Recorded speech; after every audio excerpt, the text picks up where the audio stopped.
आज आपण उपोषणाला बसलो आहेत, काय मागणी आहेत, काय प्रकरण आहे? मौजे ताकविके ग्रामपंचायतीमध्ये होणाऱ्या कारभाराची चौकशी होण्याबाबत मी जिल्हाधिकारी यांच्या कार्यालयासमोर उपोषणास बसलो आहेत. मी आदिवासी पारधी परिवर्तन परिषदचा तालुका धाराशिवचा तालुका अध्यक्ष आहे.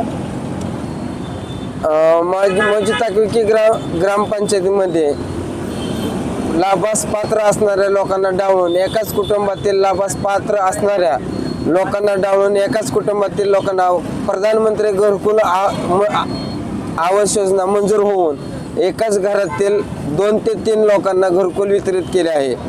ज्या लोकांना घरकुल मंजुरी केले त्यांनी दुसरी जागा दाखवून गायरानामध्ये पक्के घरे व स्लॅबचे बांधकाम केले. मंजुरी पत्र कोणी दिले? तिसरा आहे, आदिवासी पारधी समाजातील लोकांना घरकुल मंजुरी केली जात नाहीत. एवढ्या पैशाची मागणी करत आहेत. घरकुल मंजुरीसाठी आदिवासी समाजातील जाणून बुजून त्रास दिला जातो. आदिवासी पारधी पीडित दीनदयाल उपाध्याय योजना ताकविके ग्रामपंचायत राबवत नाही. ताकविके ग्रामपंचायतीमध्ये पाण्याची टाकी व सिमेंट कॉन्क्रिटीकरण रस्ते त्यामध्ये भ्रष्टाचार केलेला आहे. ग्रामसेवक श्री उमेश सर्वदे यांचे 40% कमिशन घेऊन कामे करतात. ताकविके ग्रामपंचायतमध्ये विकास कामाची माहितीचा अधिकार वेळेवर दिला जात नाही व ठाकर बाप्पा आदिवासी वस्ती आवास योजना राबवली जात नाही. तसेच किती लाखांचा भ्रष्टाचार झालेला आहे? जवळजवळ 5 कोटीच्या वर भ्रष्टाचार झालेला आहे. मग आता आपली मागणी काय आहे? मागणी हीच आहे की तात्काळ जे आहेत ते मागण्या मंजूर केल्या जाव्यात. कारवाई ग्रामसेवक किंवा सरपंच असेल उपसरपंच असेल त्यांच्यावर तात्काळ कारवाई करण्यात यावी.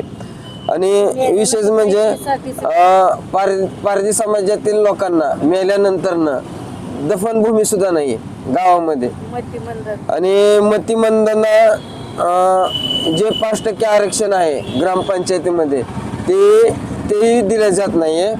आणि विशेष म्हणजे प्रधानमंत्री आवास योजना अंतर्गत योजनेचं लक्ष प्राप्त होणाऱ्या उद्दिष्ट 60 पैकी 30 उद्दिष्ट हे अनुसूचित जाती व अनुसूचित जमाती व इतर 25% अल्पसंख्याक 15% प्रगास वितरित करण्यात येते. आणि संपूर्ण उद्दिष्टे 5% उद्दिष्ट दिव्यांग व्यक्तीसाठी राखीव आहेत.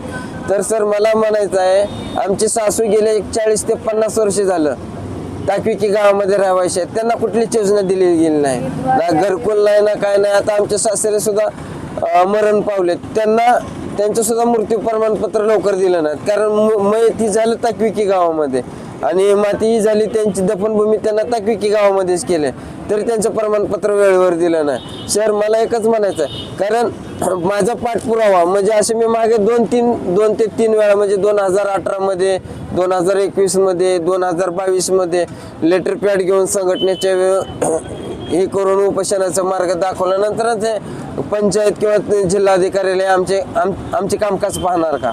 मला एकच म्हणायचं. पुन्हा सर नंतर मनरेगा अंतर्गत विहीर मंजुरीसाठी 25,000 रुपये लाच घेतलेले आहे. तुमच्याकडे काय प्रूफ आहे का? प्रूफ मागितले देत नाहीत सर.